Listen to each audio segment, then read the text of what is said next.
So I think just learning to have confidence in myself and in the Spirit, but not to the point where I'm not willing to learn or listen. Because I think that's the danger zone. Where you pull so far out of it that you're not even having the conversations that your spirit needs to have to stay healthy and alive. Totally.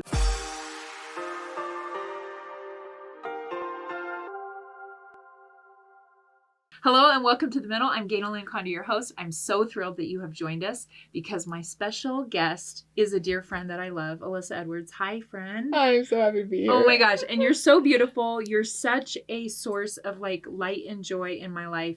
And we were kind of having a reflection down memory lane of how long ago it was we first met. Yeah, spring of 2015. I think it was right after my mission, and you came to speak at my stake at Utah State. And I was like helping put together this relief society festive. She was a bigwig in charge of making magic happen, and she's continued to do that in her life. But it was one of those moments, it was like kindred spirits recognized each other. Yeah. And I just was like, you know what? All's going to be well on the planet because this woman is on the planet. And if this is the future, I'm good. I'm so grateful because I felt like we spoke a same language and like the fog lifted for a moment. And that's kind of the conversation we want to have today. Totally. Because if people don't run into you at Target like I get to do now. In American Fork, come anytime. Thank you. Yeah, I have some issues with the redesign. Sorry, Target. I liked the old version, but Agreed. It is a nice Target because I get to run into people like you. Fair. But we have some honest conversations. We've had them over the years from that first meeting on. Right. We knew that we could trust each other with conversations about things that feel really relevant as women. Yes. And within the gospel and within families that are uncomfortable. Kind of everything we do here on The Middle, we have that in our friendship. But not everyone does. And when there are people that don't have that one other person that you can sit down to and say, you know what? I'm weary. Like, I don't want to hear the same cliche statements. I don't want to keep feeling like as a woman, I don't have a space, or I don't know how to wrestle with parts of our church history or whatever it is. All the things that are happening. If you don't have that one other person, that faith friend, I think it's much harder to maintain what you value. Right. And so I hope this show and by extension, this conversation with you, that you are now going to get the magic of having Alyssa in your life today because you're on the yellow couch. And so we don't really know all the ways this conversation is going to go. We don't. But it's going to be fun. Buckle up and just understand generous assumptions that we prayed, like we always do, to have a conversation that answers prayers. Right. To start, I first really liked how you said faith friends. Yes. I love that idea because I just think, just in general, not even in the realms of theology, there's a lot of space for really hard conversations, and it can put you in a really vulnerable place to like have to open up about that. And it can be hard to talk to parents or siblings or friends, but when you have that super, super safe and comfortable place where you can expose these parts of your soul where you're like, I don't know the ending. Like, it's super easy to share experiences. Like my students, they love. So tell our audience what you do in your day job. At night, she's a superhero, but during the day.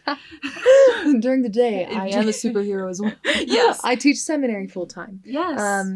And that space. Right. And it's very sacred ground, I feel. But my students super love my mission stories. I have some wild, like I describe my mission as kind of like a dumpster fire full of fireworks. So it's like kind of extravagant and terrifying, like simultaneously. With whipped cream. Yeah. Squeezed out on top of it. And definitely like sparkles. Yes. But it's so easy to share these stories because I know the end. Like I'm here right now, but 2013, 2014, Alyssa was terrified out of her mind as I'm sitting in a Guatemala hospital, like having my guts like cut open, you know. But in regards to these painful faith parts of us, we don't know the end. We have no idea where it's going to put us tomorrow or next week. And for me, it can be painful because I have to show up to work tomorrow and bear a testimony every day and teach. And so I've learned who my safe circles are. When I feel like the heavens are quiet, so that I can seek help and seek counsel, but still show up authentically and be like, man, I don't super know about fill in blank with whatever, but I do know usually whatever's trending on Twitter. Fill in the blank with whatever's trending on Twitter. Right, and my students are showing up with the same questions. Like, great, let's gather around, hold hands, and like cry. But also like talk openly, because to move forward. Right, we're never going to get answers until hard questions are asked. And it can be so terrifying to ask these hard questions. I think of specifically, like, I mean, you said cliche at the beginning, but it's a cliche example, but get in the cliche boat because we're going to row along. But Joseph Smith, the whole restoration was based off of a difficult question, like, what church do I join? But I think of his mom. Like, Lucy Mack, for 20 years, she's asking the same question. So why was it her 14-year-old son? Right. And I mean, I'm not a mother. One time my cat had kittens when I was in 5th grade, and I was like, this is motherhood. Chaos. And that's my connection. And letting our viewers know, that's the other reason I value your perspective so much, because you're showing up as a seminary teacher at the high school level as a single woman. Right. That does not have children and has never previously been married at this point of taping. Because a lot's gonna happen. We don't know. I mean, that's the point of like what you just shared, is that like you read the scriptures, you get like by the next page sometimes the rest of the story. Chopping a head off. You know, a lot can happen in 24 hours. Not that I'm planning on chopping off heads. No. Right. But so true. So I love when you bring that up. I don't know if I've really thought of that. I feel kind of embarrassed after hosting another show where I talked about Doctrine and Covenants for a whole year, that I had never thought these were the questions of a mother. Right. Who had created a home where she was having those conversations. That then led to her son, who asked the same questions, and then the heavens opened for the son. Literally. Pillar of light. Literally. And Lucy's like, yes, figures came down. Right. And I guarantee, because I think of people in my life who I feel like you, and I have a handful of others who are paving a path for me, although the path is different, because I am in this sphere of singledom, and I feel like I'm in like a leprosy colony, and I guarantee there's people who are like, no, it's not a leprosy colony. We have YSA boards for fill in blank. Knock it off. We don't want to hear it. Thank you. Next. Right. And even though half the church is now in membership terms, single, we are a very family-focused, marriage-heavy. Everything. Yeah. Like, it's baffling sometimes.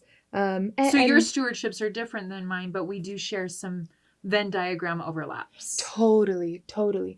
And I like, just in creating space, number one, for perhaps more vulnerable or difficult conversations, but number two, just creating space for, like, we don't have an answer, but we don't need to have an answer to just exist and love one another, because there's so many things we don't have answers to. And sometimes I get a little fussy at my Heavenly Father, who's like totally the mysteries of heaven will be opened if you just ask. And I'm like, I'm asking. I've been pleading, fasting, praying, reading every scripture about it. Right, for all of it. Topical guide. We are like this. Like, I've combed them. Right. And then he introduces me to someone else who's like, hey, I have that same question. Like, we can just be together. And I've come to terms with being okay to sit in spaces of ambiguity. I think growing up, I was very much black and white. And that's like, I would like to say that would be an easy place to live in. It's not. No, that feels really painful and really like cold to me. And that doesn't fit well with me. but I feel like I live in a continual space of gray. And coming to terms with ambiguity in this gray, I call it gray space. Like, I'm okay not knowing. I'm okay just being able to sit as long as I'm like still progressing. Mm-hmm. Like, so you're saying radical acceptance of the ambiguity and the paradoxes. yes. It's much more comfortable now than it used to be. And to share a term of our mutual friend Scott, it's more enabling and totally and expansive. Right. Instead of narrowing. Yeah. Which black and white thinking really narrows my options and my hope. And I think it opens up my view of my heavenly parents and of my Savior, because I'm no longer trying to like shove them in a box and like, okay, I've asked a question, now answer like a magic 8-ball, but rather like I can sit in this space, and I'm a human, so I get impatient and I get sad and I get scared and I feel big feelings, but amid feeling these feelings, I guarantee every single time the heavens are communicating with me, every single time.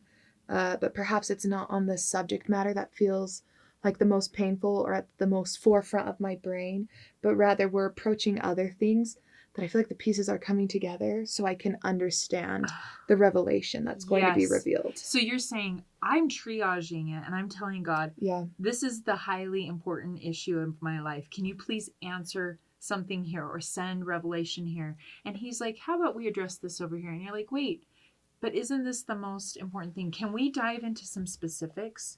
Because I love your example of being comfortable, sitting in the ambiguity. Yeah. Trusting that when the heavens feel closed, what I hear you saying is those faith friends are kind of the lifeline to say, I'll just sit with you in it. And it helps you stay in a space of hope. Right. But when we get to the details or the specifics, it can get dicey. Totally. I feel like we like are able to articulate this on this yellow couch. Yeah, where it's nice and safe. And nice and safe in this comfortable room. And there's going to be edits to the episode. And so, like, we're it's not good. like snot crying, which is what I was doing the last 2 days. Full disclosure. Full disclosure. But of course, like, all of us are going through these experiences where we're learning how to shed the things that are not allowing us to get to this point. And I imagine, like, us as women, like, we've talked about some of the things that are painful as we sit in the walls of a church building. So what's one of those topics that you feel like right now the Spirit's saying, go there? What is one of those things that you're like, this is on that list of things I've pleaded for God's intervention or understanding? Yeah, I think, there's 2 things that immediately come to mind. The first one is recognizing that I have space, even though, like you mentioned before, like, this is a family-oriented church, and I'm my own family. I have a great mom and dad. Love you guys. But, like, they're in Las Vegas, and I'm on my own, and I go to church every Sunday by myself. I show up to morning prayer for myself, evening prayer, scripture study. Like, it's all on me, and it can feel so isolating. So that's one of my thoughts. And then the other one comes to, like, I feel like there's a thick experience of comparison. And I don't just think I think that's a worldwide thing. Like, I don't think that's just for the members of the Church of Jesus Christ of Latter-day Saints. That's everyone is experiencing this. But I think of like comparison of gifts or talents or bodies or like, what are the things that we are tearing ourselves down about, which ultimately is going to sever our connection with God. Because if we don't love self, it's very hard to hear from the source that we came from. Right. So let's take that first one of that singlehood. And the fact that a majority of the church membership currently is in that category and identifies in that way, whether by divorce, widowhood, or they've never been married. Yes. What are some of the things you've learned about the nature of God and yourself through that stewardship? I think a lot of my painful doubts about my God have come because of my marital status, which vocalizing that feels kind of funny. Because logically, you probably know. Logically, I'm like, a spouse isn't going to connect me more with God. Right. But I'm afraid people unintentionally, like I think of in young women's growing up as like this teenager who I adored my young women's leaders. Like really some of the most remarkable women. And every single one of them was married. Every single one of them. And so they would give us like these timelines of their lives, like graduate high school, go to college. Maybe go on a mission. Get married. In the temple. Definitely. Yeah. And then bada bing, bada boom, kids come, you know? Yeah. And so I was like, okay, we're going to follow that timeline. It's a recipe. Right. And then what comes out is a cake that means you've figured all mortality out. And you check. Good job, sis, right? Yeah. But as I graduated college and was like moving on, I was like, crappers. Like, I think I lost my shot. Like, or I missed the baking soda because the cake isn't rising. This thing is not looking good. But in reality, well, and there's been like some other things like I am in a young single adult ward and a young single adult stake, which I recognize like the good intentions behind it. But it's hard. It is hard. And there are shifts happening. But the fact that every leadership position at the stake level is held by a married person. Like we've created a stake for people who are not married. But it's a disconnect. Right. So like you have value, but we're going to call in married couples because you can't do it because, it just feels like I'm being babysat. Like I'm 28 years old. I have a job. I have 2 degrees. Like I work multiple jobs actually. Like I'm coherent. Yeah, because you also have a degree and are working in the space of mental health. Right. And addiction recovery, right? Right. Yeah. So a lot to offer. Like I feel like I have so much to contribute. Amazing resume and a fabulous wardrobe. Thank you. Just saying. Yeah. Like, not that that's like eternal criteria, but like it helps when you my look closet in the celestial kingdom is going to be also packed. That's all. Heavenly Mother would be thrilled. Yes, you'll have a lot to offer. Yes. Yeah. But so, and I'm clear, like I'm not like the only one, Right. You're like, speaking for an experience. Yeah. All of these people in my ward are like phenomenal humans. And I just feel like we're not in a space where necessarily people are listening to us. Which, man alive, we're missing out. I hope someone's hearing this video. Yeah. I hope someone's hearing this conversation because I think the example you gave of Lucy is how many times was she asking those questions that created an environment that nurtured someone else to ask the same question. Yeah. And that's why doing a show like this is so powerful. What has helped you in moving forward and not getting maybe stuck in some of the negativity of that disconnect?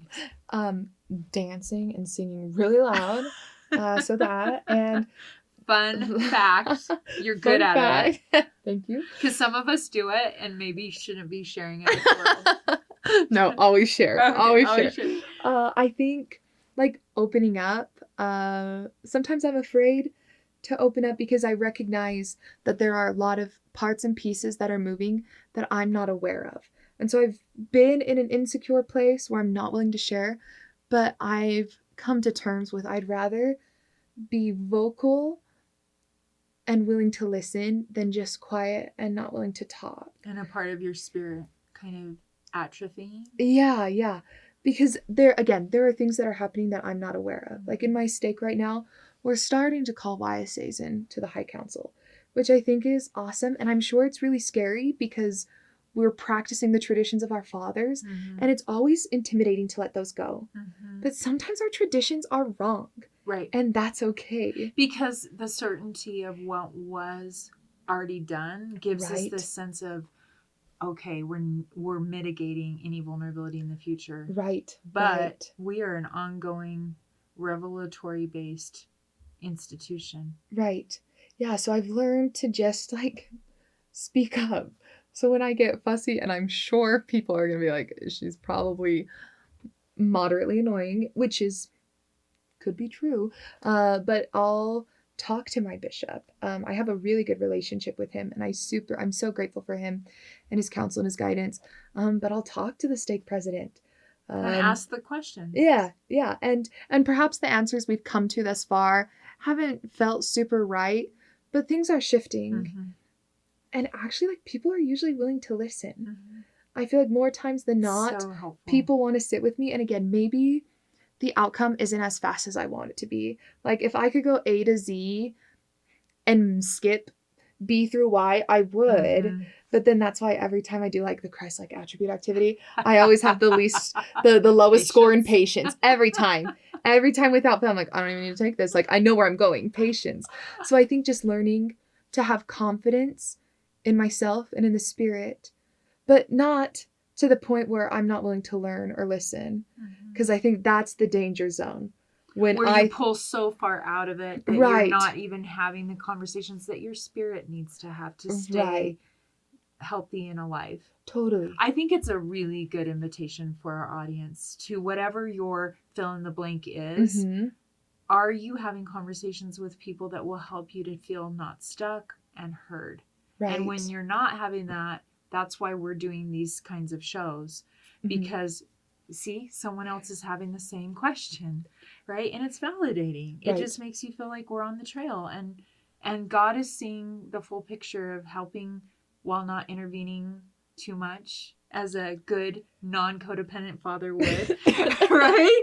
Yes. Right? Because he's like, cute, my kid's figuring that out. So I love that. Mm-hmm. So the second thing you brought up is comparisons, which kind of opens a whole can of worms. Oh yeah, a big one. Because we were talking about bodies, and I think that's one issue where, like, I'm 51. I have gone through some recent changes. I've had 2 children. I have been a teenager without social media. So shout out to those that are doing it with social media. Right. Because there's a filter for everything. Yeah. And I think specifically within church communities where we live by, work by, and go to church with sometimes the same 5 people in the same vicinity of 15 miles. Right. So I think that fosters more comparisons as well. Right. And we just live in a world where, like, we're continually trying, like you said, with social media, like, we're continually trying to outdo or outlook or outperform or outbe, whatever it is. Part of my degree that I just recently finished, so it's in the psychology and science of addictions, and my emphasis was in pornography. But with this pornography emphasis, I spent a lot of time studying addictions to technology. And it's this, like, young generation that we have right now that's really experiencing this. And this technology addiction leads to pornography, but we can save that talk for a different time. Day, yeah. But we live in a world of comparisons, and I'm afraid that continually fueling those is disconnecting us with our heavenly parents. Like, we're children of a God of miracles, and I find a lot of refuge in that knowledge alone. But when I'm so wrapped up in, I'm just not good enough, I'm not smart enough, I'm not pretty enough, I'm not worthy.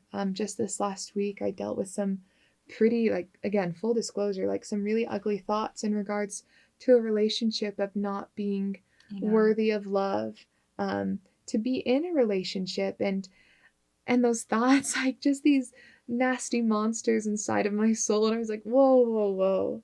You're like, I've got skills, and I know where that channel is coming from. Totally. But it doesn't mitigate it. It still shows up. Right. It's still painful. And when these thoughts arise, like, instantly my connection with heaven becomes dim. Because when I doubt myself, I'm doubting my God. I don't believe our heavenly parents ever just collected spare parts in heaven. They were like, okay, Alyssa, like, this is gonna suck. Good luck, you know?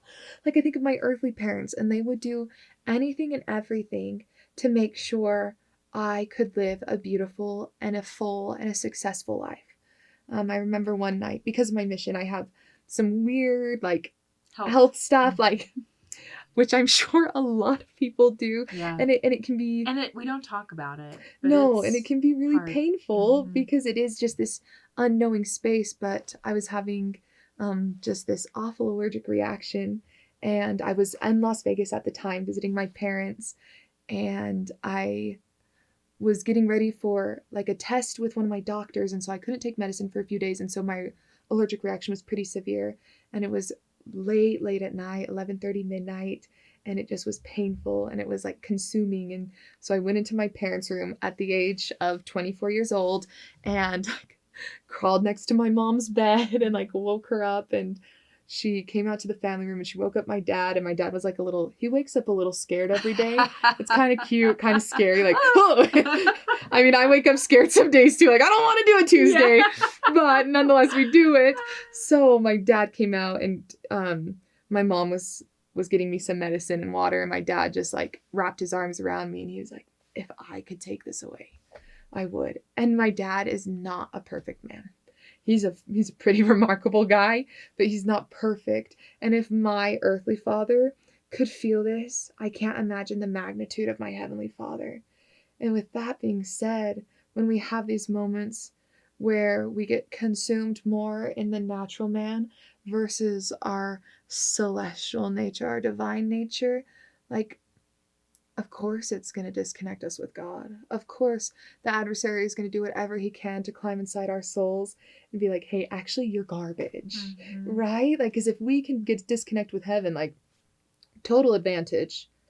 But if we can shake off that, like, can you imagine how beautiful our church experience would be?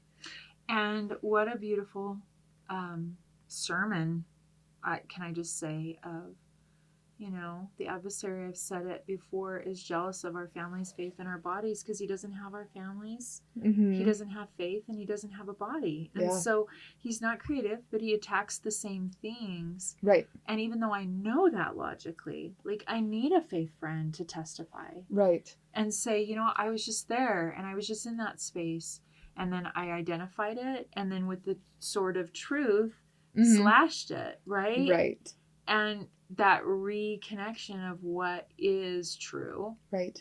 Then you get to see or feel at some level, and I know for some people through mental health and addiction, it can be hard to get it through those screens. Right. There's a lot of layers. What you're saying. And what you're saying is like, if this is what my earthly father feels for me, or can you recall a time where you could see more clearly that your unique contributions are exactly the beautiful thing to offer, not what your neighbor has. Right. I am so grateful for the spirit I felt here because I too have been wrestling with some things the last few months. And I've realized these are conversations we need to just keep having because on certain days I am like, I'm super clear. I am a daughter of heavenly parents and I am here to uniquely contribute and build the kingdom of God. And I'm going to ask the hard questions and I'm going to be patient with the people around me while things slowly change. And I am on to Zion. And then there's other days I'm like, peace out. I need to take a nap and maybe have some Cafe Rio soup because your girl can't take it right now. Or if you can see the orange stained fingers from the earlier consuming of Doritos, which were, full disclosure, self-medication in a Dorito bag. And so, right? I'd much rather have this conversation than a Dorito bag only, but not to hate on Doritos. But yeah, that's fair. They have their place. Yes, but thank you for answering some of my prayers, and I feel for our audience of just, not to make you the poster child, but could you be for a bit? I mean, like, take my picture, please. Just like to make space, right, for these kinds of conversations is faith promoting. Totally. And God relies on His children to say, you know what, I'll sit with you on the old couch, and I don't have all the answers, but me too. Right. Like, validation, and I don't know the answers, but how about we just keep trying? Right.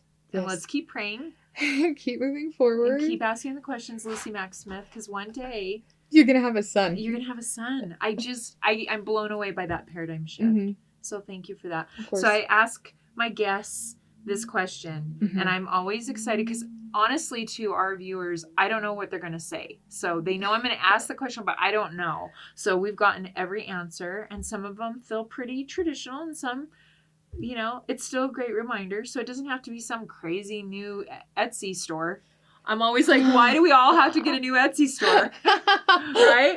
What is your manna? What is the thing that Alyssa does as seminary teacher, mental health advocate, amazing, also long distance runner, and it's rude because she looks really cute doing it. Me, I am not that girl, so go ahead and build Zion that way. Whatever. A fashionista, what do you do to fill up, to keep that, like, that faith part of your well instead of depleted? So my manna is connecting with, like, physical light. So I need sunshine, like I need to be in the sun. And since my mission, like, connecting with the moon, it's like bizarre. Like, I have a sun ring and I have a moon ring. No, I don't think that's bizarre at all. I connect with light. I need light. So even moon light. Yes, I love the moon. We have never had that answer on the middle in 2 years. That is the greatest. Because you know what? Someone was just witnessing to me, because she lives in Wyoming, where the moon is very bright when there's no other things around. Yes. And she will sit, and there's snow always around, and she just really and it lights up. It lights up so bright that she, like, gets woken up at night because the sun, you know, is great, but during the night with the snow and the moon, it is reflective. And she just was witnessing, like, the moon and the rock, shout out to Amy, were there when Christ was crucified, and they held space for him. That's so beautiful. When there was no light. Right. Like, it was the rocks and the moon. And so I love that. Yes. I love that. Especially for those of us that are still making it through winter and the dark parts. It is really hard. It is really hard. I have a sun lamp because I feel like, and I do light I feel like I'm like a gecko. Like, I just need to, like, bask on a hot rock. That's it. I love that. Thank you, friend, for bringing light into the studio today and witnessing and reflecting back that light of the Savior that I always feel around you. Of course. Thank you for all the good work you do, and thank you for joining us. Please share this episode, especially with someone that may feel like they're in a marginalized group. Right. They don't have space. They're not being seen or heard. Maybe their faith is feeling weary. If their name came to your mind and heart today, that is, for me, the Spirit nudging me to act. So you can't, like, offend by texting them and saying, I was thinking of you today. You should listen to this conversation with these two wackadoodle girls. Yes. They talked about the real stuff. We would love that. And we'll see you again next week here on The Middle. Love you guys.